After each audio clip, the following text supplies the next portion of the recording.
ఇటలో breaking చూస్తున్నాం. Constable Pramod హత్య case నిందితులు రియాజ్ను పోలీసులు ఎన్కౌంటర్ చేయడంతో ప్రజలు హర్షం సంతోషం వ్యక్తం చేస్తూ సంబరాలు చేసుకుంటున్నారు. ఇక ఎన్కౌంటర్ జరిగిన తర్వాత ప్రజలు ఆసుపత్రి ఎదుట పటాకులు కాల్చి సంబరాలు చేసుకున్నారు. దీపావళి రోజున నరకాసుర వధ జరిగిందంటూ ఈ ఎన్కౌంటర్పై చర్చించుకుంటున్నారు. ఇక ప్రజలు సోషల్ మీడియాలో వాట్సాప్ పోలీస్ అంటూ పొగుడుతూ పోలీసులకు ఇది నిజమైన దీపావళి అంటూ పోస్టులు పెడుతున్నారు.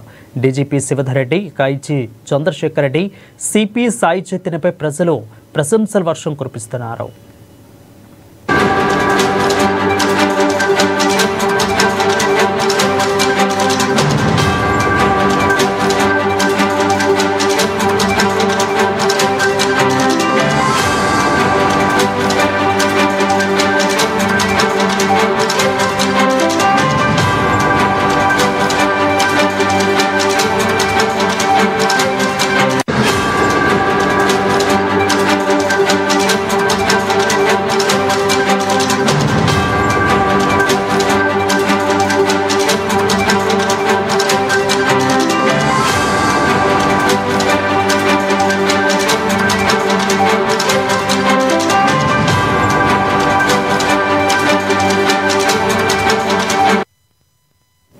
ఇక కానిస్టేబుల్ ప్రమోద్ హత్య కేసు నిందితులు రియాజ్ను పోలీసులు ఎన్కౌంటర్ చేయడంతో ప్రజలు సంతోషం వ్యక్తం చేస్తూ సంబరాలు చేసుకుంటున్నారు.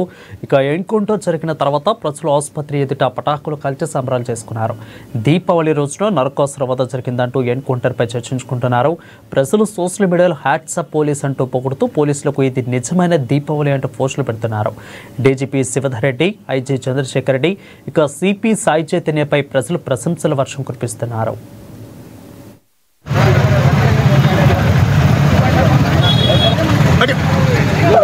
సారంగపూర్ ఏరియాలో వెతుకుతున్న సమయంలో అక్కడే మా అన్న ఆఫీస్ వెల్డింగ్ షాప్లో పనిచేస్తూ ఉండగా షాప్ ముందు నుండి దొరకగా పారిపోతుండగా మా అన్న అతన్ని పట్టుకొని పోలీసు వారికి అప్పగించే సమయంలో మా అన్న పైన కత్తితో 2 చేతులపై కోసినాడు. మా అన్నకు నిజామాబాద్ హాస్పిటల్లో చూపించగా డాక్టర్స్ హైదరాబాద్కు పంపించినారు. పోలీసు వారు మా అన్నతో హైదరాబాద్ హాస్పిటల్లో దగ్గర ఉండి ట్రీట్మెంట్ చేపిస్తున్నారు. మా అన్న కూలి పని చేసుకొని జీవిస్తాడు. 2 చేతులపై తీవ్రమైన గాయమైంది. మా అన్న పరిస్థితి సీరియస్గా ఉంది. పోలీసు వారు దగ్గర ఉండి హైదరాబాద్ హాస్పిటల్లో ట్రీట్మెంట్ చేయిస్తున్నారు.